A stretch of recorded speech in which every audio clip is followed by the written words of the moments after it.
औरत अपने घर से निकली। उसने घर के सामने सफेद लंबी दाढ़ी में 3 साधु महात्माओं को बैठे देखा। वह उन्हें पहचान नहीं पाई। उसने कहा, मैं अब लोगों को नहीं पहचानती, बताए क्या काम है। हमें भोजन करना है, साधुओं ने बोला। ठीक है, कृपया मेरे घर में पधारिए और भोजन ग्रहण कीजिए। क्या तुम्हारा पति घर में है? एक साधु ने प्रश्न किया। नहीं, वो कुछ देर के लिए बाहर गए हैं, औरत ने उत्तर दिया। तब हम अंदर नहीं आ सकते, तीनों एक साथ बोले। थोड़ी देर में पति घर वापस आ गया। उसे साधुओं के बारे में पता चला तो उसने तुरंत अपनी पत्नी से उन्हें पुनः आमंत्रित करने के लिए कहा। औरत ने ऐसा ही किया। वह साधुओं के समक्ष गई और बोली, जी, अब मेरे पति वापस आ गए हैं, कृपया आप लोग घर में प्रवेश करिए। हम किसी घर में एक साथ प्रवेश नहीं करते, साधुओं ने स्त्री को बताया। ऐसा क्यों है? औरत ने अचरज से पूछा।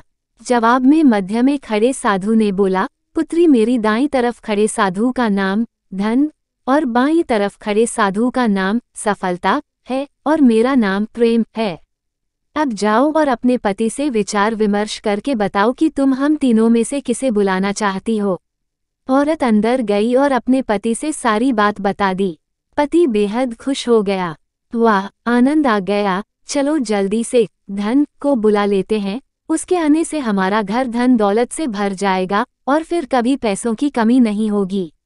औरत बोली, क्यों ना हम सफलता को बुला लें, उसके आने से हम जो करेंगे वो सही होगा और हम देखते देखते धन दौलत के मालिक भी बन जाएंगे। तुम्हारी बात भी सही है, पर इसमें मेहनत करनी पड़ेगी। मुझे तो लगता ही धन को ही बुला लेते हैं, पति बोला। थोड़ी देर उनकी बहस चलती रही पर वो किसी निश्चय पर नहीं पहुंच पाए और अंततः निश्चय किया कि वह साधुओं से यह कहेंगे कि धन और सफलता में जो आना चाहे आ जाए। औरत झट से बाहर गई और उसने यह आग्रह साधुओं के सामने दोहरा दिया। उसकी बात सुनकर साधुओं ने एक दूसरे की तरफ देखा और बिना कुछ कहे घर से दूर जाने लगे। अरे, आप लोग इस तरह वापस क्यों जा रहे हैं? रत ने उन्हें रोकते हुए पूछ। पुत्री, दरअसल हम तीनों साधु इसी तरह द्वार द्वार जाते हैं और हर घर में प्रवेश करने का प्रयास करते हैं।